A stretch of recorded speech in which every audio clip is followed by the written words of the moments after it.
Panda. I got broads in Atlanta. Just took the lean in the family. Credit cards and the scammers. Getting no licks in the band. Legacy. The fuck is up? You already know what the fuck time it is. It's another motherfucking episode of the goddamn Nasty Sports Update. Today's episode is sponsored yet unsponsored by Coke. Both the drink and the one for your nose. You figure it out. Got a couple topics to get into. The motherfucking Chiefs. Shout out to them niggas. Patrick Mahomes, happy to see a black quarterback win the Super Bowl. It's a great game. You know, he didn't play well for the first 3.5 quarters, to be honest. And then, in Patty Mahomes fashion, boy comes out and starts dropping dimes. 10-point deficit cut, and then wins by 11.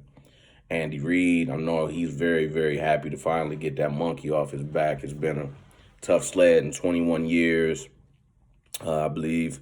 He had won 4 NFC championships with the Eagles, or at least went to the NFC championship game 4 times. Won 1 time, lost to my Patriots in the Super Bowl with a Herculean effort from Terrell Owens, Donovan McNabb. T.O. had just broke his leg/ankle, only 3-4 weeks prior, and still played in the game, had over 100 yards receiving, touchdown.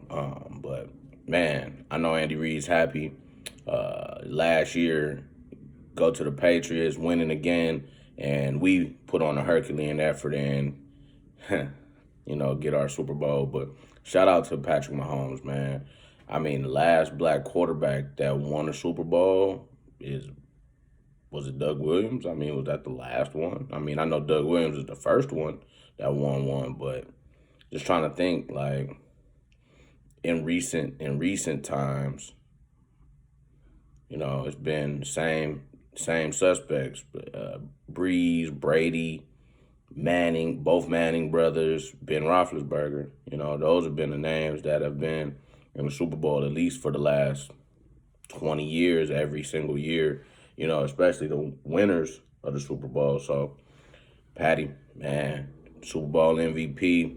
I mean, what a great way for this to be only your 3rd year in the NFL, only 2nd year starting, and I mean, you've got already MVP, season MVP, and then Super Bowl and Super Bowl MVP. I mean, his pops was a great baseball player. I was just watched the documentary on his pops, and his dad was really mad at him that he didn't go and play baseball because he was scared that his son was going to get hurt. And, just looking at it, of course, he did get hurt this season, dislocated knee. And then for him to even come back from that when everybody's seen the pictures, like, it looked disgusting. It looked like that was probably season ending. And, what Matt Moore came in, and that team wasn't going to go to the win or go to the Super Bowl. So just shows great effort on his behalf. And, I'm happy for the Chiefs. I always root for the AFC when my team gets beat, just because I want to let people know the AFC is the best division in football, because it is. You clearly see Lamar Jackson, Deshaun Watson, Tom Brady. These teams are all in the AFC. The Titans this year, big dogs. I just, it's an ego thing for me.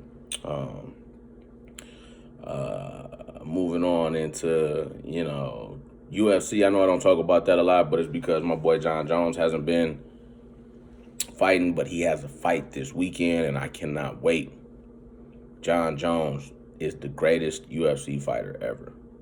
And he's fighting a guy that a lot of people, it's kind of weird, because I think Dog was like an IT dude in high school or some type of weird shit. But, motherfuckers be coming on a little, pre-fight shows, and, a lot of talk, a lot of capping. Jon Jones about to whoop ass. Whooping ass. And I can't wait to see it. I don't usually pay for pay-per-view, but I'm going to this week.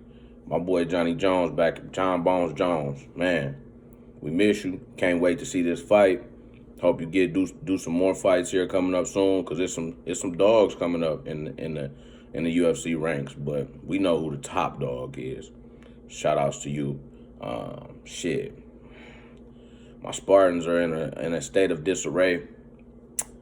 Mark D'Antonio steps down after being our greatest coach in football history, and he does it seemingly out of nowhere. The day before, 2 days, well, they announced it 2 days before signing day. So it's like, what the fuck? And I mean, can't really do a whole ton of recruiting because we don't know who the replacement is going to be. And then they got to get a whole staff, let alone try to get some fucking recruits. Our team was fucking ass last year. It's a very, very sad day for Spartan dogs everywhere. Sad week. Sad fucking week. And we all love Mark the same way. But the last few seasons, man, he been running them old-ass offenses. Still having them weak-ass assistant coaches, man. That nigga's fucking piss poor for that shit, bro. Because you can't take us all the way up to the mountaintop and then we just Jack and Jill just out of the blue because you don't want to change. Because you want to have them weak-ass offenses and have our defense out on the field for fucking 48 minutes a fucking game. Like, that shit is just unfucking believable, bro. And I'm sick of it because every time people finally get, be able to say, like, yeah, we the top dogs, then it's like something like this happen. Even in hoop, beat Duke. Texas Tech come beat our ass. Got the #1 AP player in the world, Denzel Valentine.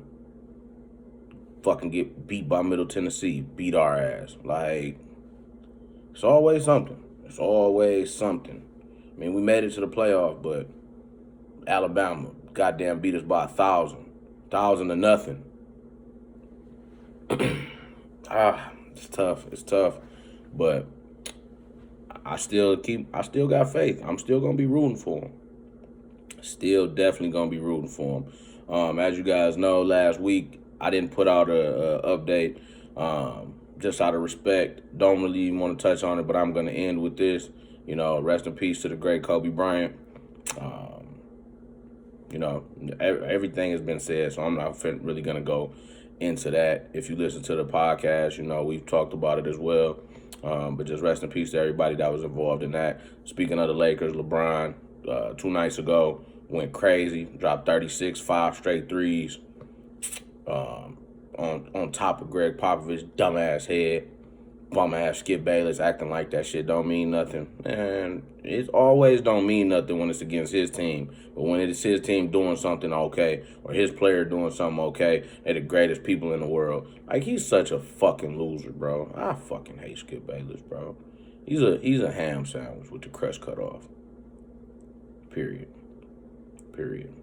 But with that being said, this is the most undeniable, the infallible, the largest, the most impactful, the dopest, the greatest sports commentary in under 10 minutes.